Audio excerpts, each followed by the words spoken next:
l'État d'Israël. La cloche retentit, Gérard Haraud, on va entendre dans quelques instants sans doute le discours du président de la République. Et si j'ai bien compris, ce sont ces paroles qui font foi, c'est-à-dire il n'y aura pas de signature particulière d'acte, d'échange d'ambassadeurs. Pour l'instant, c'est la parole de la France par la voix d'Emmanuel Macron qui vaut. Oui, mais ça, ce que vous sous-entendez dans votre question, c'est la reconnaissance. Mais la reconnaissance, je commence à être un petit peu déçu qu'on ne parle que de la reconnaissance, alors qu'en réalité, c'est l'aboutissement d'une longue initiative diplomatique. On écoute le président de la République. La 5e séance plénière de la conférence internationale de haut niveau pour le règlement pacifique de la question de Palestine et la mise en œuvre de la solution des deux États reprend. Mesdames et messieurs,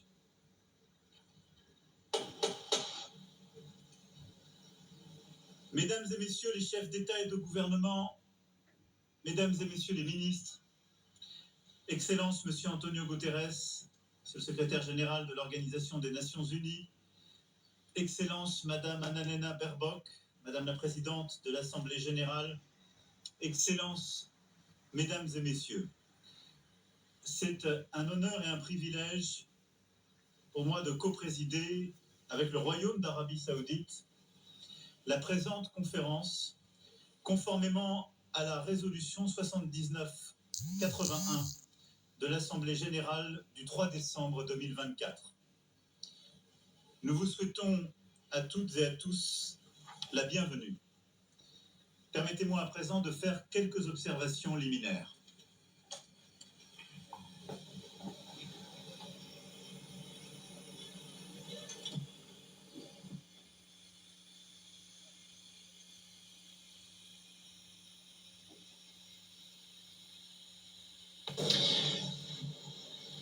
Madame la Présidente de l'Assemblée Générale, Monsieur le Secrétaire Général, Mesdames et Messieurs les chefs d'État et de gouvernement, Mesdames et Messieurs, nous sommes là car le temps est venu. Le temps est venu de libérer les 48 otages détenus par le Hamas. Le temps est venu d'arrêter la guerre, les bombardements à Gaza, les massacres et les populations en fuite. Le temps est venu car l'urgence est partout. Le temps de la paix est venu, car nous sommes à quelques instants de ne plus pouvoir la saisir. C'est pour cela que nous nous retrouvons aujourd'hui. Certains diront trop tard, d'autres diront trop tôt.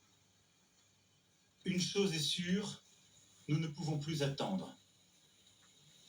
En 1947, cette assemblée décidait du partage de la Palestine mandataire entre deux États, l'un juif et l'autre arabe, et reconnaissait ainsi le droit de chacun à l'autodétermination. La communauté internationale consacrait là l'État d'Israël, accomplissant le destin de ce peuple, enfin, après des millénaires d'errance et de persécution, et qui put fonder là une si belle démocratie.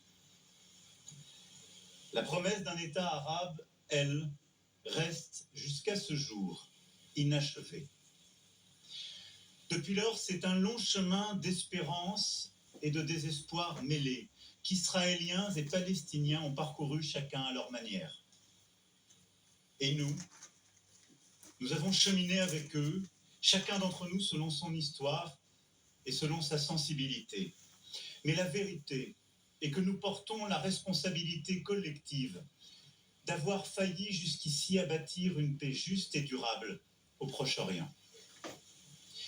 C'est l'évidence même qui s'est imposée à nous le 7 octobre 2023, lorsque le peuple israélien a subi la pire attaque terroriste de son histoire. 1224 hommes, femmes et enfants tués, 4834 hommes, femmes et enfants blessés, 251 hommes, femmes et enfants enlevés. La barbarie du Hamas et de ceux qui ont collaboré à ce massacre a stupéfait Israël et le monde. Le 7 octobre est une blessure encore vive pour l'âme israélienne comme pour la conscience universelle. Nous la condamnons sans aucune nuance, car rien, jamais, nulle part, ne peut justifier de recourir au terrorisme. Nous pensons en ce jour aux victimes et à leurs familles. Nous disons notre compassion aux Israéliens et exigeons avant toute autre chose que tous les otages encore détenus par le Hamas soient libérés sans aucune condition. Nous, Français, avons rendu un hommage national à nos 51 compatriotes assassinés ce jour-là et à toutes les victimes du 7 octobre 2023. Nous ne les oublierons pas, jamais. Comme jamais, nous ne cesserons le combat existentiel contre l'antisémitisme. Français, nous savons la morsure du terrorisme. Nous portons au cœur le souvenir du témoignage de fraternité offert après les attentats commis à Paris le 7 janvier 2015 par des dizaines de dirigeants étrangers manifestant avec eux, au premier rang desquels le Premier ministre israélien et le président de l'autorité palestinienne.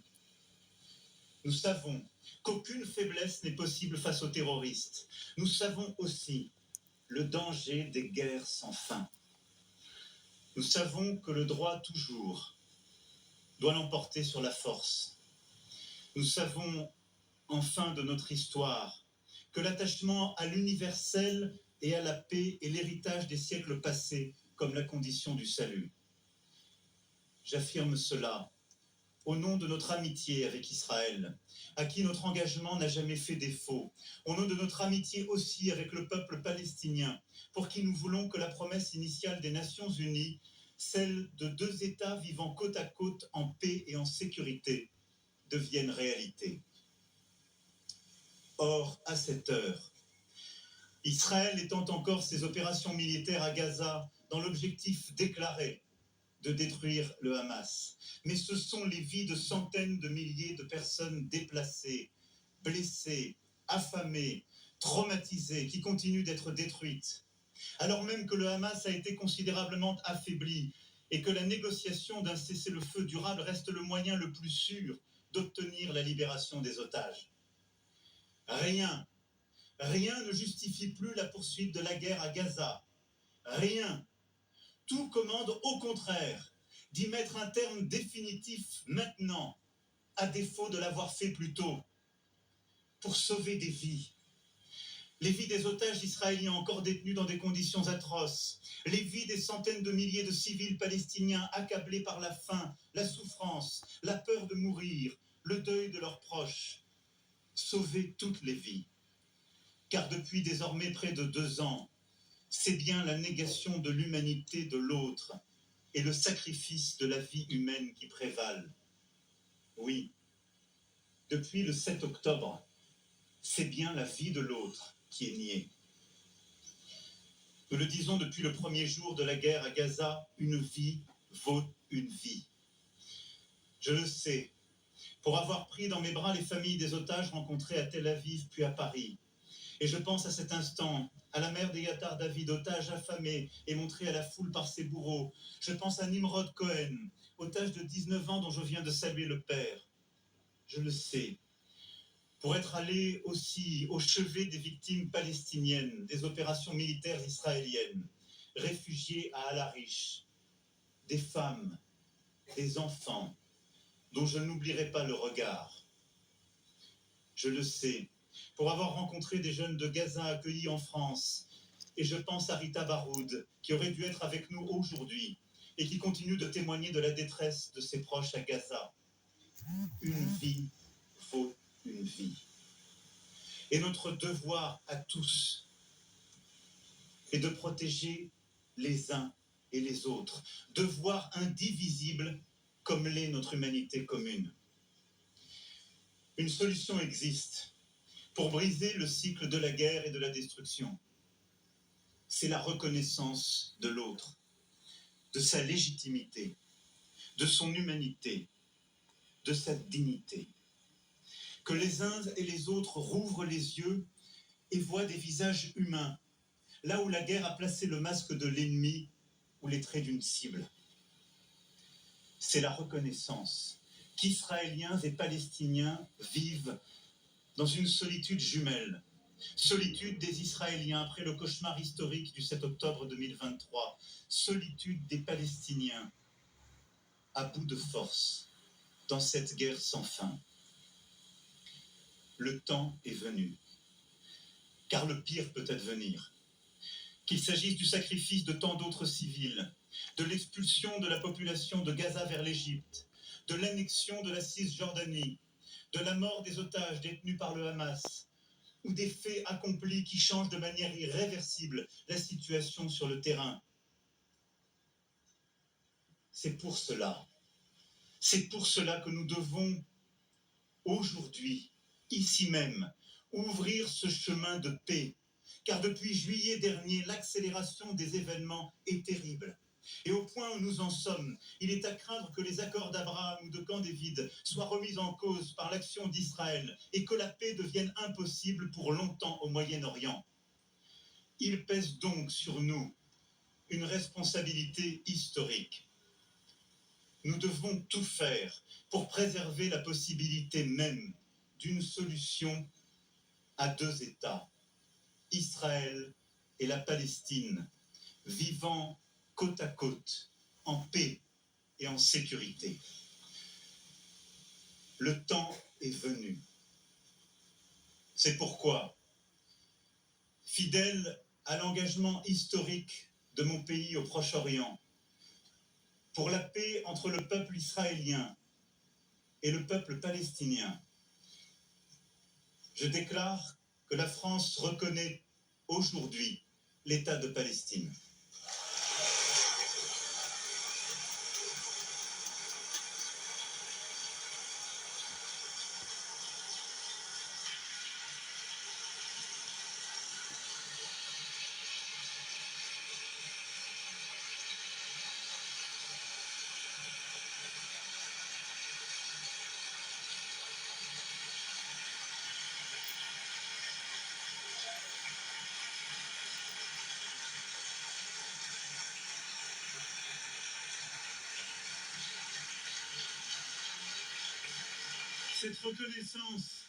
Cette reconnaissance est une manière d'affirmer que le peuple palestinien n'est pas un peuple en trop, qu'il est au contraire ce peuple qui ne dit jamais adieu à rien, pour parler avec Mahmoud Darwish, un peuple fort de son histoire, de son enracinement, de sa dignité.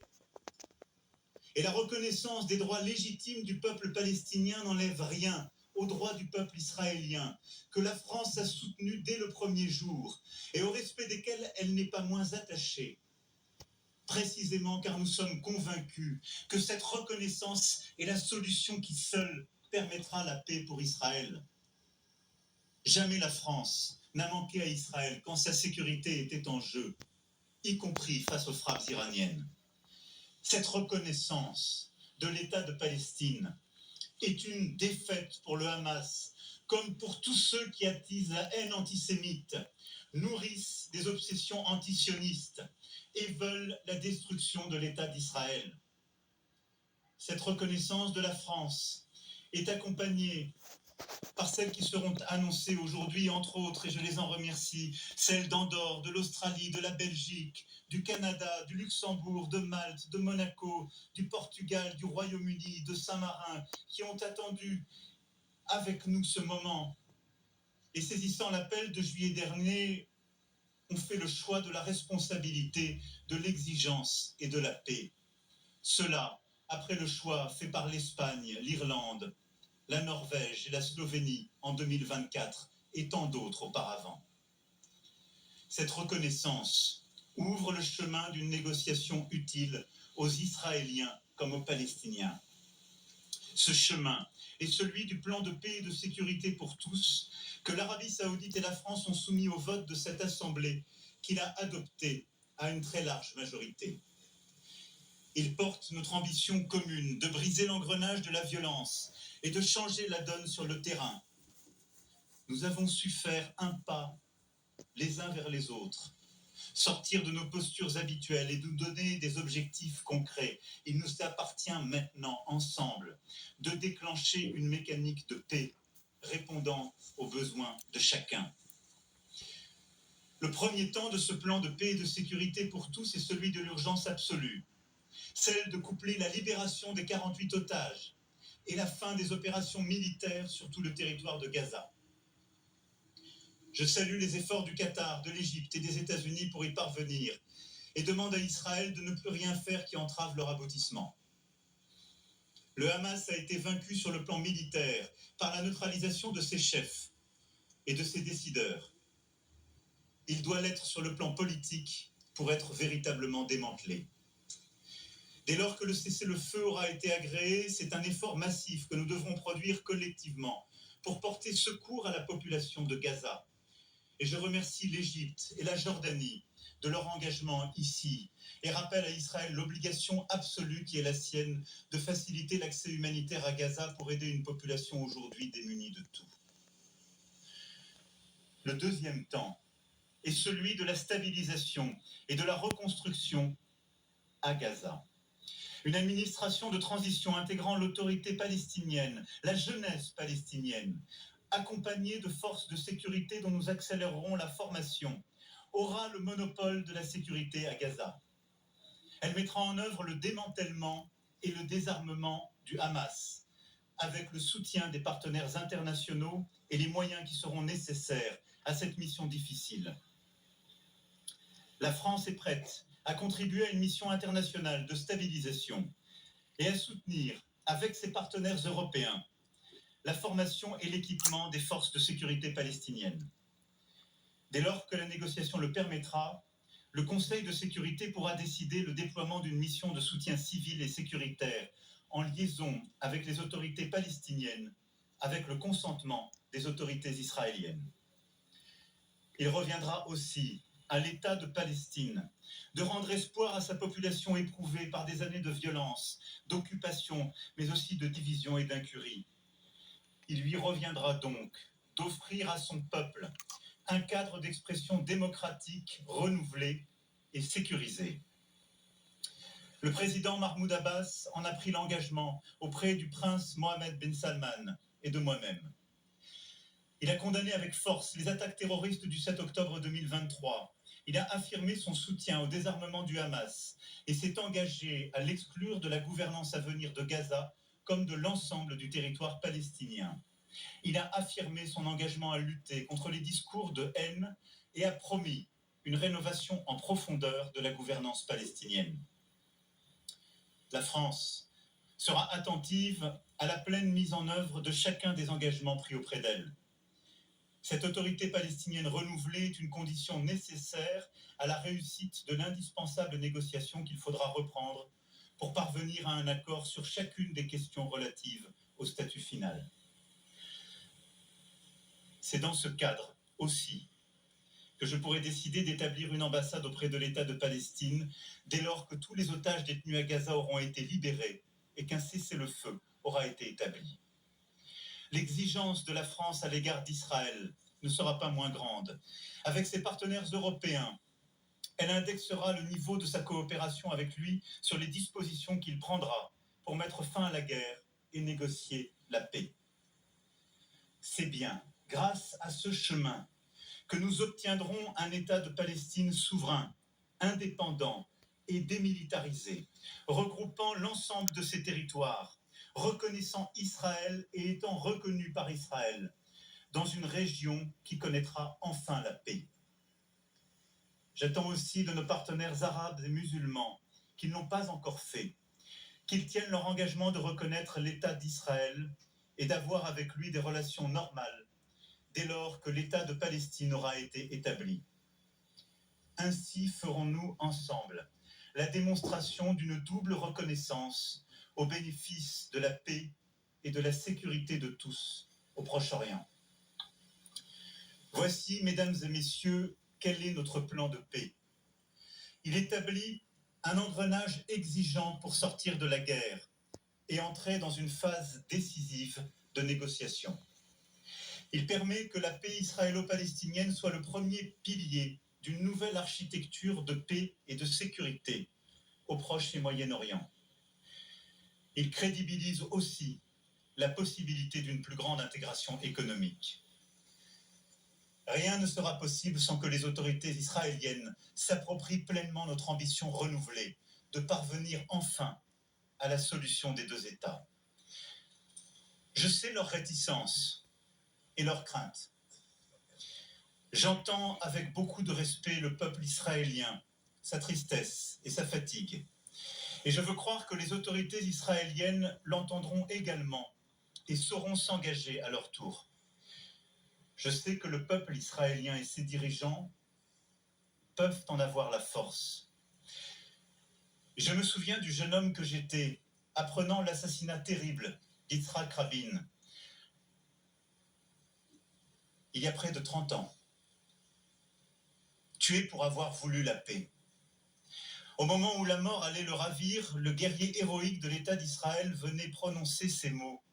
« J'ai fait la guerre aussi longtemps qu'il n'y avait aucune chance de faire la paix. » Cette chance existe, là, aujourd'hui. 142 États proposent cette paix, main tendue, prête à être serrée. Alors oui, le temps est venu d'arrêter la guerre à Gaza, les massacres, la mort, tout de suite. L'urgence nous le commande. Le temps est venu pour Israël de vivre en paix et en sécurité. De la Galilée à la mer Rouge, par la mer Morte, par le lac de Tibériade et par Jérusalem. Le temps est venu de ne plus discuter nulle part l'existence d'un État d'Israël et d'en faire une évidence. Le temps est venu de rendre justice au peuple palestinien et ainsi de reconnaître un État de Palestine, frère et voisin, à Gaza et en Cisjordanie et par Jérusalem. Le temps est venu de chasser de ces terres le visage hideux du terrorisme et de bâtir la paix. Oui, bâtir la paix, c'est ce qui nous rassemble ici. Et telle est l'espérance qui peut se construire, alors que pour certains commence une année nouvelle. C'est un choix à faire, et c'est notre devoir. La paix est beaucoup plus exigeante, beaucoup plus difficile que toutes les guerres. Mais le temps est venu.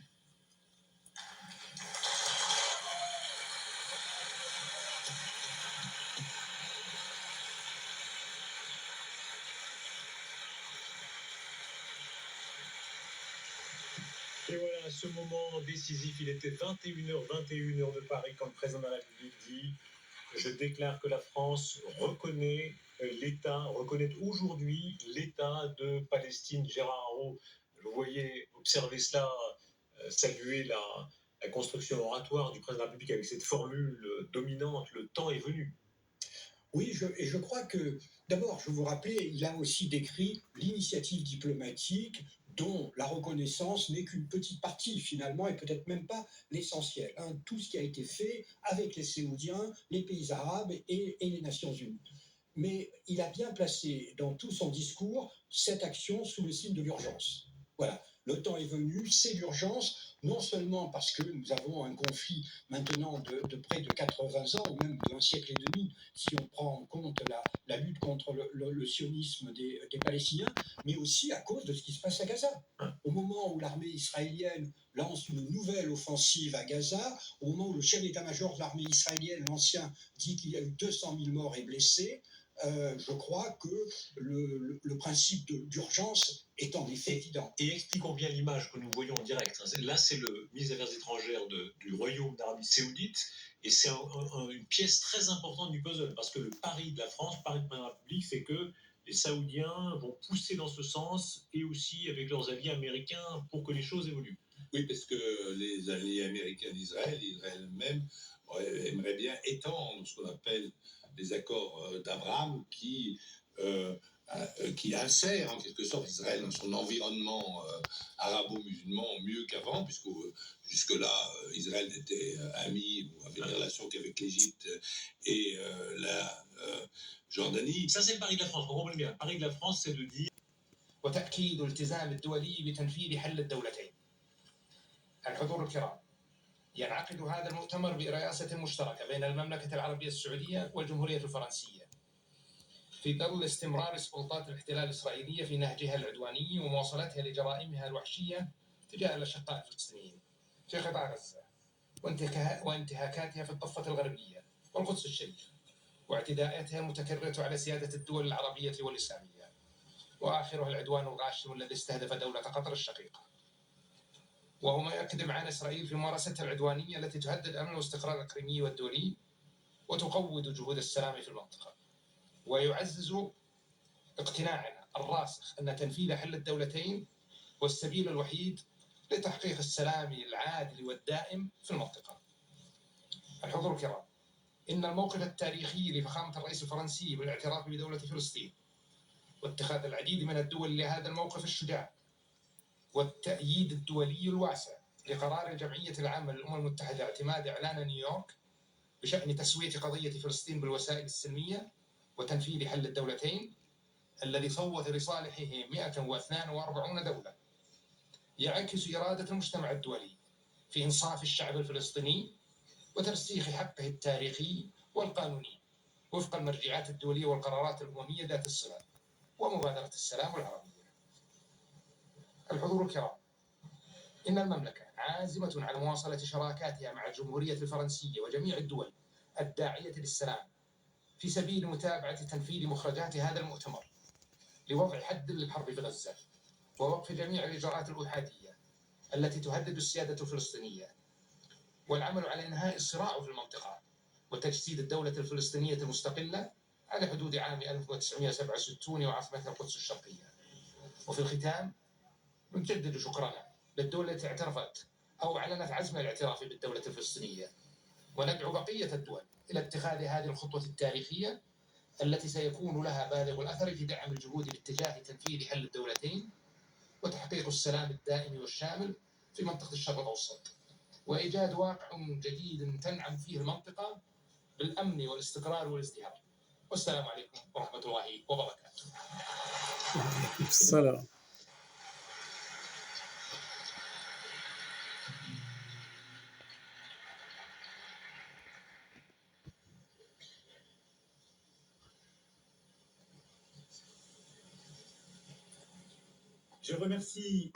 أشكر سعادة الأمير فيصل بن فرحان السعود، وأدعو الآن سعادة معالي السيد أنطونيو غوتيريس الأمين العام للأمم المتحدة إلى الإدلاء ببيان.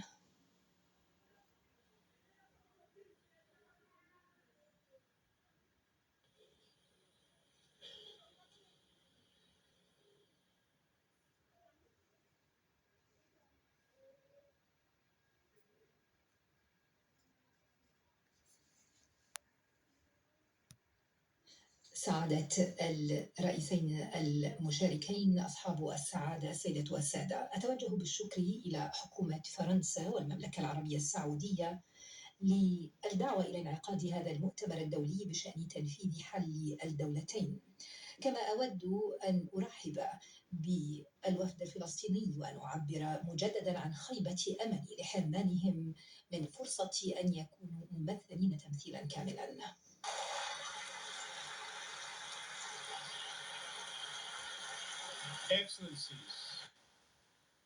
أصحاب الفخامة والمعالي والسعادة، لنطرح الأوهام جانبا، لقد مضت أجيال عديدة والصراع الإسرائيلي الفلسطيني دون حل، وقد انهار الحوار وضربت بالقرارات عرض الحائط وانتهك القانون الدولي، ولم يفضي العمل الدبلوماسي المتواصل على امتداد عقود من الزمن إلى أي نتيجة، والوضع لم يعد يطاق، كما أنه يتدهور ساعة بعد أخرى.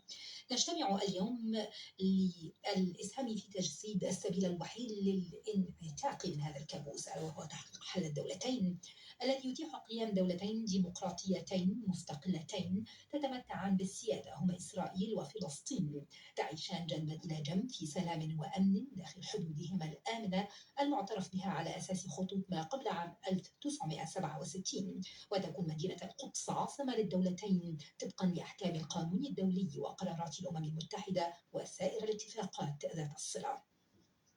أرحب بالتدابير التي تتخذها العديد من الدول لحشد الدعم لتحقيق حل الدولتين، يشمل ذلك على التعهد بالاعتراف بدولة فلسطين، مثلما أرحب بتأييد الجمعية العامة لإعلان نيويورك.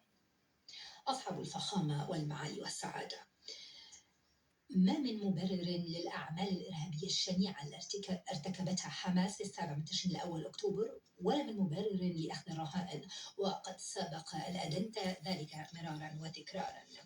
وما من مبرر أيضا للعقاب الجماعي للشعب الفلسطيني أو أي شكل من أشكال التطهير العرقي أو التدمير الممنهج لغزة أو تجويع السكان أو قتل عشرات الآلاف من المدنيين معظمهم من النساء والأطفال ومئات من العاملين في المجال الإنساني.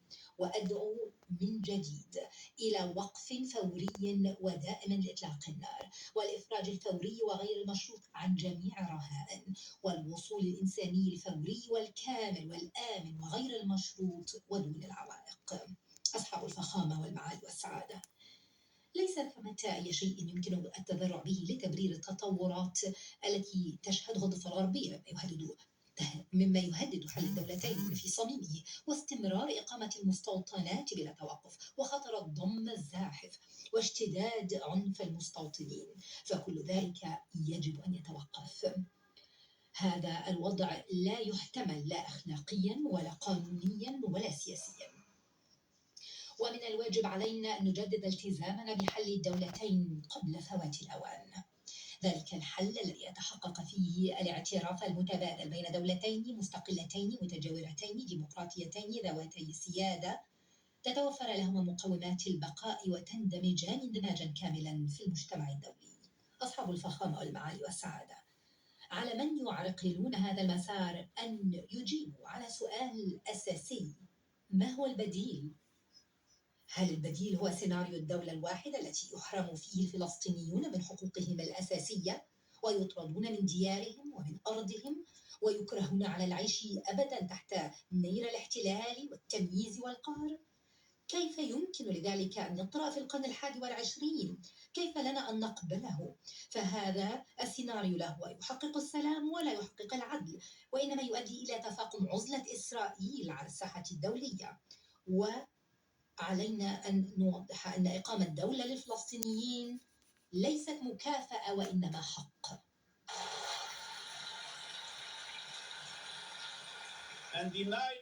وإنكار إقامة هذه الدولة إنما سيكون هدية تمنح للمتطرفين في كل مكان، فبدون حل الدولتين لن يكون هناك سلام في الشرق الأوسط وينتشر التطرف في ربوع العالم. أصحاب الفخامة، إن هذا المؤتمر يجب أن يمثل نقطة فاصلة